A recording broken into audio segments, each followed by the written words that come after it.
राजा वीरेंद्र सिंह अपने सिंहासन पर बैठे हैं। सभा में दरबारी, मंत्री और नागरिक उपस्थित हैं। राज्य का कल्याण तभी संभव है जब न्याय और सत्य का मार्ग अपनाया जाए। हम सबका कर्तव्य है कि हर नागरिक को न्याय मिले। महाराज, दान और सहायता तो उचित है, लेकिन अधिक दया राजा की शक्ति को कमजोर कर सकती है। प्रजा को आत्मनिर्भर बनाना चाहिए, न कि उन्हें दान पर निर्भर बनाना। मंत्री जी, दया और कर्तव्य में अंतर है। जरूरतमंदों की सहायता राजा का धर्म है। रानी सही कह रही है। न्याय वही है जो हर दुखी को राहत दे। धन का संग्रह केवल तिजोरी में नहीं, प्रजा के सुख में होना चाहिए। मंत्री रणधीर असंतुष्ट होकर सिर झुका लेता है। रात का समय। मंत्री रणधीर अपने भव्य महल में अकेला है। सोना चांदी के सिक्कों का ढेर सामने रखा है। राजा की दयालुता इस राज्य को कमजोर कर रही है। मैं राजा का सबसे विश्वास पात्र मंत्री हूँ, फिर भी मेरे पास उनकी तरह शक्ति नहीं। अगर सारा खजाना मेरे हाथ लग जाए तो मैं भी सबसे ताकतवर बन सकता। मंत्री अपने सेवक को बुलाता है। खजाने की सुरक्षा की जिम्मेदारी अब मेरे अधीन होगी। मैं स्वयं इसे नियंत्रित करूंगा। मंत्री जी, ऐसा निर्णय राजा की आज्ञा के बिना? मैं मंत्री हूँ, राजा मुझ पर विश्वास करते हैं। जो कहा है वही करो। अगले दिन दरबार में गरीब किसान रामदीन अपनी पत्नी और बच्चों के साथ आता है। वह दुखी और थका हुआ है। महाराज, मेरे खेतों में सूखा पड़ गया, फसलें नष्ट हो गई, बच्चों को खिलाने के लिए अनाज तक नहीं है। कृपया मेरी मदद करें। हर बार सहायता मांगना उचित नहीं है। मेहनत करो, तभी सहायता मिलेगी। रणधीर, ये अन्याय है। क्या राजा का धर्म नहीं कि वह अपनी प्रजा के दुख में सहभागी बने? रामदीन, तुम्हें जितना अनाज चाहिए दिया जाएगा। महाराज, आप साक्षात भगवान हैं। रात का समय। मंत्री रणधीर राजा को भ्रमित करने की योजना बना रहा है। राजा को कमजोर दिखाना होगा। खजाने की चिंता बढ़ाकर मैं उन्हें कठोर बना दूंगा। अगले दिन दरबार में मंत्री राजा से एकांत में मिलते हैं। महाराज, प्रजा की जरूरतों को पूरा करते करते खजाना खाली हो रहा है।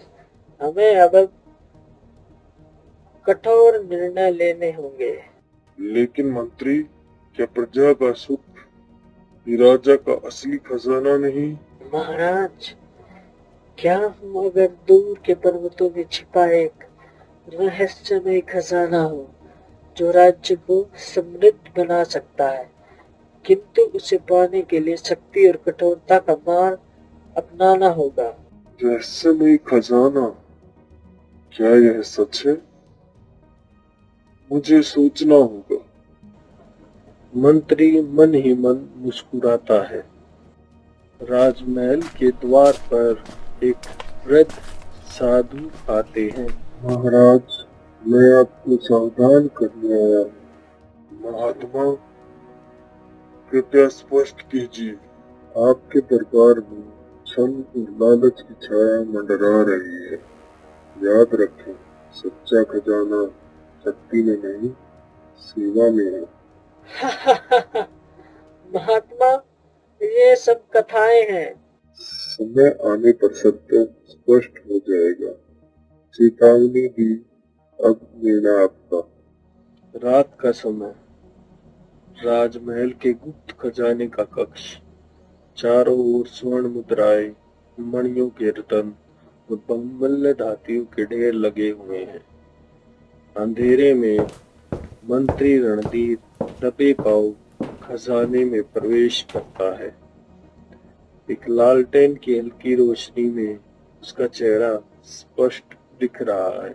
इतना सारा धन और यह सब व्यर्थ प्रजा पर लुटाया जा रहा है। राजा को यह दया भाव राज्य को कमजोर बना देगा, लेकिन अब यह सारा सोना मेरे पास आएगा। वह धीरे धीरे एक थैली में सोने के सिक्के भरने लगता है। अचानक पैरों की आहट सुनाई देती है। एक प्रहरी प्रवेश करता है। मंत्री जी, इतनी रात को यहाँ क्या कोई विशेष कार्य है? हाँ, मैं महाराज के आदेश पर खजाने की जांच करने आया हूँ। तुम अपने काम पर ध्यान दो, यह राज का मामला है।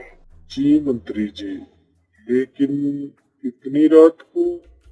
क्या तुम मेरे आदेशों पर प्रसन्न करोगे? राजा को जवाब देना होगा, तुम्हें नहीं। प्रहरी डर कर पीछे हट जाता है। रणधीर जल्दी से सिक्कों से भरी थैली लेकर बाहर निकल जाता है। अगले दिन दरबार। राजा वीरेंद्र सिंह अपने सिंहासन पर बैठे हैं। दरबारियों में फुसफुसाहट हो रही है। राजा के चेहरे पर चिंता के भाव हैं। खजाने की सुरक्षा के लिए सख्त आदेश दिए गए थे, फिर भी मुझे सूचना मिली है कि खजाने में कमी आई है। मंत्री रणधीर, क्या तुम इस विषय में कुछ जानते हो? महाराज, यह असंभव है। खजाने की सुरक्षा का पूरा ध्यान रखा गया है, कहीं कोई भूल हुई होगी। राजा थोड़ी देर चुप रहते हैं, फिर रानी कम्बलिनी से सलाह करने के लिए उनके कक्ष में जाते हैं। महाराज, यदि खजाने की सुरक्षा में कोई चूक हुई है तो इसकी गहराई से जांच होनी चाहिए। मंत्री जी ने ही इसकी जिम्मेदारी ली थी। सही कहा रानी, सत्य का पता लगाना आवश्यक है, लेकिन मैं किसी पर आकर्ण संदेह नहीं करना चाहता। आपका संदेह उचित है, लेकिन सत्य को छिपाया नहीं जा सकता। एक बार खजाने की पूरी जांच करवाइए। ठीक है, आज रात स्वयं खजाने का निरीक्षण करूंगा। रात का समय। राजा अपने अंगरक्षकों के साथ गुप्त रूप से खजाने की तलाशी लेने जाते हैं। मंत्री रणधीर को इस बात की खबर नहीं होती। राजा खजाने के कक्ष में प्रवेश करते हैं। पिछली रात यहाँ कौन आया था? महाराज, मंत्री रणधीर जी आए थे। उन्होंने कहा था कि यह आपका आदेश है। राजा गंभीर मुद्रा में सिर हिलाते हैं। उसी समय खजाने के कोने में कुछ सिक्के गिरे हुए दिखाई देते हैं। ये सिक्के यहाँ क्यों बिखरे हुए हैं? कुछ तो गड़बड़ है।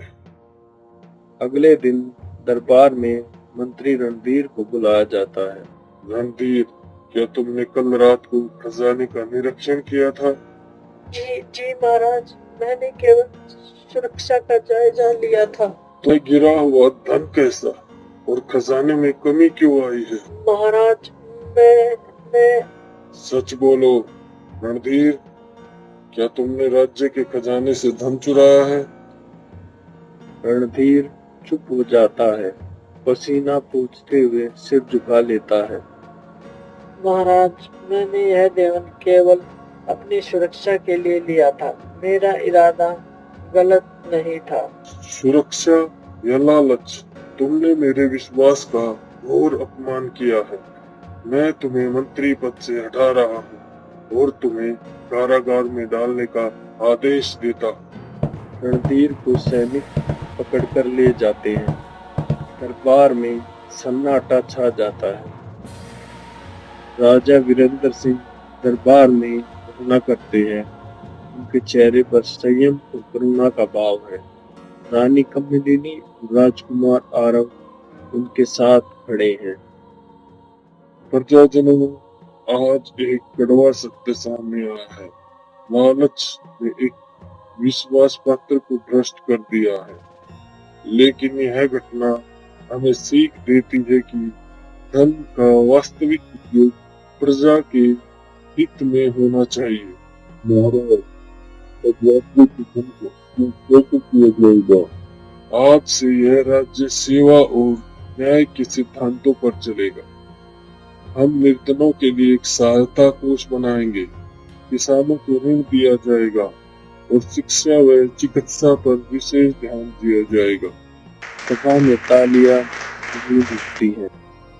कुछ महीने बाद राज्य में समृद्धि और शांति है। गरीबों को सहायता मिल रही है। राजा रानी और राजकुमार महल की बालकनी से प्रजा को देख रहे हैं।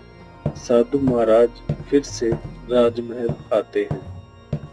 महाराज, आपने सिद्ध कर दिया कि सच्चा राजा वही होता है जो न्याय और सेवा को सर्वोपरि रखता है। महात्मा, आपकी शिक्षा ने मुझे सही मार्ग दिखाया। आज राज्य की समृद्धि इस बात का प्रमाण है कि दया और न्याय ही सच्ची संपत्ति है। पिताजी, क्या मैं बड़ा होकर आपकी तरह न्यायप्रिय राजा बनूंगा? बिल्कुल बेटा, लेकिन याद रखना, शक्ति का सही उपयोग सेवा और दूसरे की भलाई में ही हो। राज्य में सदा के लिए सुख, शांति और समृद्धि का वातावरण स्थापित हो जाता है। लालच का अंत सदैव बुरा होता है।